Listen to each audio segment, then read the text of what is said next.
I want to come clean with y'all. I have a confession to make. I kind of did something that's taboo in this industry. Okay, my peers would not accept of this. I've been working in this industry for about 15 years, building bikes, working on components, ran through a ton of basic tune-ups, a ton of derailleur adjustments, building bikes from ground up, worked on SRAM, worked on Shimano, worked on Campy, worked on big name bikes like Specialized, Trek, Pinarello, Scott, every bike that I can think of, I worked on, okay? It's always been this kind of unwritten rule, these cheap Chinese group sets, these cheap Chinese wheels, cheap Chinese frames, they don't last. There's no warranty. It's gonna break on you. As I've started my YouTube channel and I went down this crazy rabbit hole, I've seen stuff become a little bit more reliable, a little bit more affordable, a little bit more backed and considered more acceptable in the Western world. So I myself went out and I started playing around with these carbon wheels, these carbon frames, by companies like WINSPACE. I was like, well, let me try a component set. And I had a bunch of people tell me, you should check into this one that they have been considered ex-employees from a certain big name company that went off and went to this other company to make it. You know what? Let me show you what I'm talking about, because I could not believe it how much I got this for. I went out, guys, and bought this stuff myself. This is what's called the Sensah Empire Pro 2x12 speed mechanical carbon fiber Chinese group set. And I got the whole thing shipped for me directly from China, which is considered a whole group set for, I want to say, around 550 bucks. This is the more of the premium one. I wanted to see what it was about, how the shifters looked, and if it was going to come with everything. It took about 30 days from the day I bought it to get here. Everything was in stock, which is crazy because of the fact of this shortage with companies and chains, derailleurs. They had everything. They had bottom brackets, cranks, different crank lengths, cassette sizes, everything. I didn't get it. I only got it's super quick. But I wanted to buy it to see it myself and to see the quality of it, to see what it was like. My vision for this project, I'm going to do a build on it soon. I don't know what I'm gonna build up with, but maybe a big name brand bike like that, or maybe do a whole budget build. And maybe at the end of it, raffle off to one of you guys. But without further ado, I wanted you to come with me on this unboxing journey. I'll tell you exactly what I paid for it, and we can open this up together. But I'm amazed and actually see if everything came in here, because I only got to take a sneak peek of this, but I want to tell you what I got. So anyways, let's open it up. Okay, so with my connection now with this YouTube channel and talking to all these companies that talk with me, they said I had to check out this company. Apparently this is the cream of the crop Empire Pro Sensah 2x12 full carbon fiber group set. It retailed for $411 on the website Aliexpress, which is pretty much where you can find Chinese makes of their own original product and also maybe knockoff versions of other stuff as well.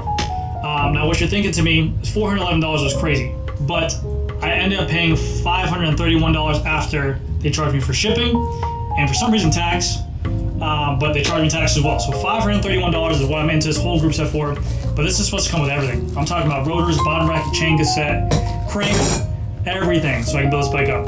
And again, this is their premier 2x12 mechanical carbon fiber group set. You guys can be saying, hey, I can get 105 for this much money, hey, I can get this for this much money, but this is their carbon fiber group set, okay? So it's not any of that. This also was a little bit more expensive because of the fact of these brake calipers right here and the crank I got. These are considered a hybrid. I want to say, I think these are yes, it's a hybrid cable actuated mineral oil hydraulic disc brake caliper. Never seen it. The quality doesn't look too bad for what it is. I mean, for the whole group being 500 bucks, you have to break this down to pieces. You got a little bit of a rainbow titanium screw right there. We got the cable should go through here, actuated there, brake pad installed. I'm actually really excited to see how these go. Apparently these are a little bit better ones. These are a 6-volt pattern rotor on here. I'm gonna need to get a center lock adapter for that, but we can figure that out. And I believe these are a 140 millimeter rotor, so I don't know if these will have to work.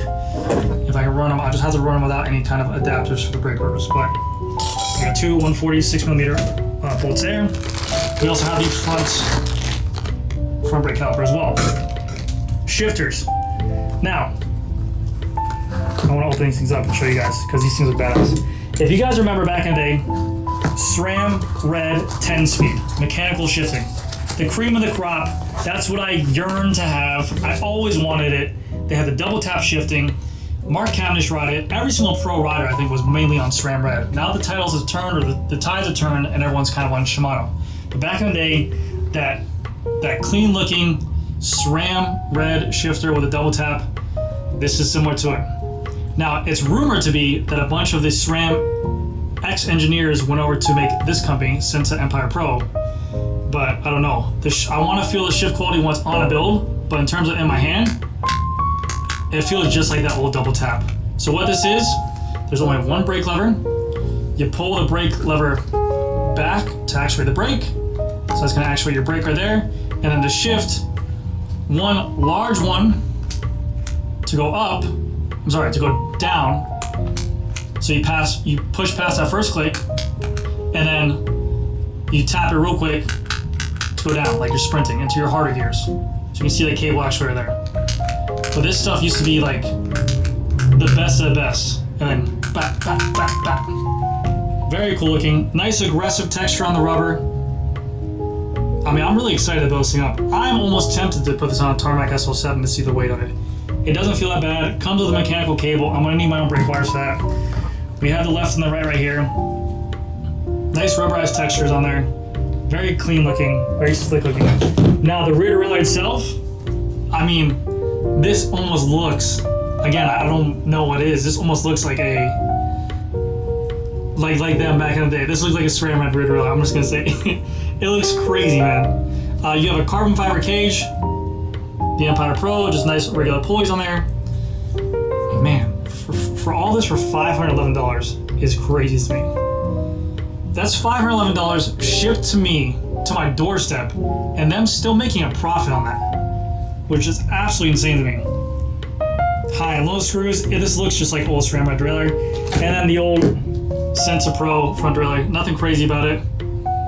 Looks very sleek and similar. Now, what I wanted to see, the cassette, the crank, and the chain. I also paid a little more money for this one right here. I'll go ahead and weigh everything at the end of the video and kind of give you guys a full weigh up of what everything is included without the bolts and hardware. They gave me the bolts and hardware for the brake caliper and also the disc brake rotors right there as well. But this is it. This crank reminds me very much, I don't know if I'm allowed to say people's names or so that, but of a rotor crank. The design, everything.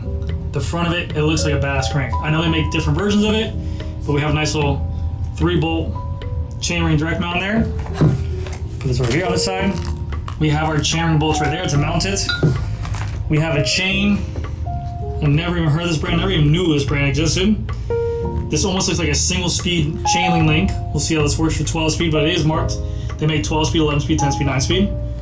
This is all new to me, guys, so I don't know. They don't even mark what this is. It could just be whatever. It's not 114 links, it's not 126 links. It's just whatever you get. And then it looks like we get a quick link as well for it. Very cool. This is a race. Looks like the same company that makes the crank. The cassette. I mean, it's crazy. Now the cassette I got, I think, was a 12 speed 1134 tooth. So 34 tooth up top, 12 in the thing. I got a 5236 chainring, and I got 172.5 crank arms, which you can all pick and check out as well. I mean, I want to see longevity, what these are. This is a full one-piece cassette. It's not that heavy. I mean, it is chunky, but it's not that bad at all for exactly for what you're paying for. You always have to take that in for what relevance is. The cassette looks good. Again, it's their own little lock ring there. Crazy me, dude. We got the crank spider. Set it out, and bottom bracket. Just a no-name BSA bottom bracket. This might be the only thing. Depending on what frame I go into, I ordered BSA because I had plans to put on my tarmac back later on down the road. But I might do like a frame build up again, like I said, and give this away on the channel. But this might be the only component that has to change out to like a press fit bottom bracket, depending on what frame I do. See if we can work some out with WINSPACE or something. But the quality is there, dude. The machining is there. So this is a 29 spindle axle, so very similar to like a SRAM dub. Again, SRAM, it's crazy. We got our washers here to fit, make everything work good. Crazy, and then we're gonna take a look at the chainring. These are, oh, I got a 5339. I didn't even realize that. I got a big boy chainring, dog. 5339, 1134. I can climb hills, Mount Kilimanjaro. And the chainrings feel extraordinarily light. Now, this is all with a grain of salt. This is just my first unboxing of the video. I don't know how this stuff's gonna run, but usually with this mechanical stuff, it should be pretty good. I don't know how it's gonna be ran internally through a frame or the brakes with cable and stuff like that. I don't know how these chainring teeth are gonna hold up, but first initial qualities of me working with this stuff for as long as I have and everything like that, it feels like other name brand stuff that I've seen. Chainring teeth look great. The finishing on the CNC looks great. They feel super light for what they are as well. Now I can get up and sprint on it and it can smack. We got our wavy washer for our crank as well. All right, let me put the crank together. Okay, let me do all this fun stuff behind the scenes. Let me put the crank together, and then we're gonna weigh this stuff on the scales. We're gonna weigh it together at home. I'm gonna get a sheet of paper because I don't know how to edit, and we're gonna add it up and see what it is for the group set. All right, before I start getting into this, I don't typically get this hyped either. Like, this is just new to me, so I'm very excited about all this stuff. This is a spider for the crank arm. Something I noticed, this is a 110 BCD spider. What this means is your bolt circumference diameter. 110 is usually used on a subcompact, like a 5236 chainring. They're using a 110 BCD for a 5339, which is considered a standard chainring. I know I'm talking very fast, but I'm just trying to get through it. Typically, you don't see a 110 BCD with a 5339, so this is maybe one way to get around whatever they're doing. But I'm gonna go ahead and install this, and we'll get into it.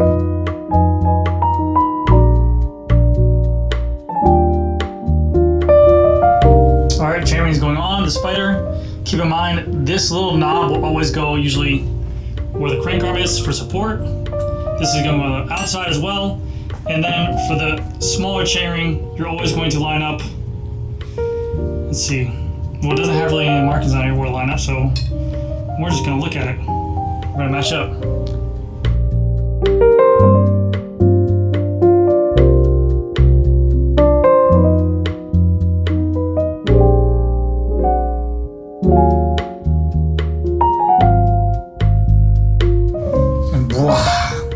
That thing actually looks really good. Two things. I was struggling a lot with those chainring bolts. One, make sure you have the right tools right next to you. I didn't have my Allen key, so I was struggling with it for finding it.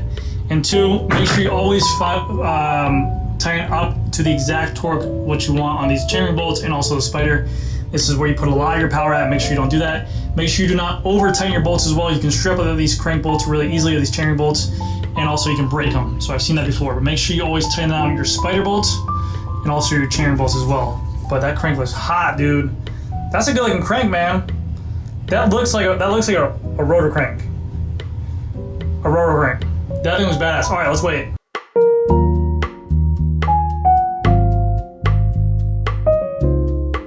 All right, so plan is, I'm gonna weigh everything and we're gonna tally up at the end. Scale is at 0. Some things I'm not gonna take out. This is the hardware for the disc brake rotors and the calipers. I'm gonna keep that in a bag. I'm gonna keep that in a bag. I'm gonna keep the chain in the bag that has a master link. But everything else we weighed as you see it with the gear cables, everything there. We get a taste for what this is actually gonna weigh in at. I'm gonna time lapse so you guys don't have to waste time.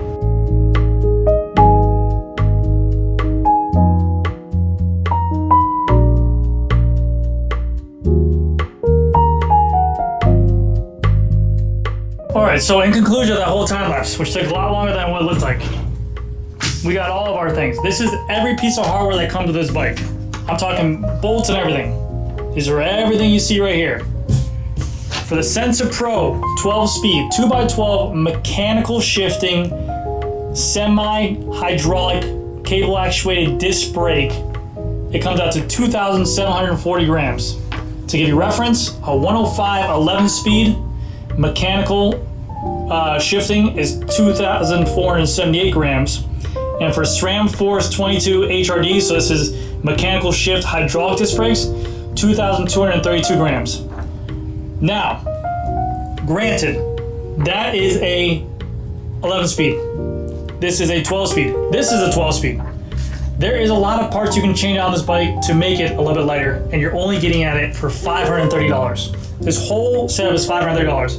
105, if I would have to put a number on it, I would think it'd be around $700. Force easily 22 hydraulic would probably be X amount with a crank. You're probably looking around, I don't know, 1,800 bucks. I don't know the numbers in front of me right but substantially more. This, you're getting an aesthetically looking group that I think looks pretty cool for what it is.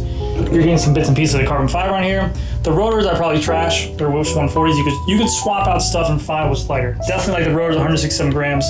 The cassette's a little bit heavy as well, but here or there, not too bad. So I'm excited for this build. Let me know what you guys think I should do with it in the comment section down below. Should I go mainstream build, like a big company, like a Tarmac SL7? That would be fun to build. I might hate running mechanical with mechanical everything, or should I maybe go a different route and build a whole Chinese build, maybe like a WINSPACE frame or another company frame with some off-brand wheels and this group set on here. Maybe do a giveaway later on down the road. Let me know. I have never in my life been able to get a whole group set for $531 or $81, whatever I said.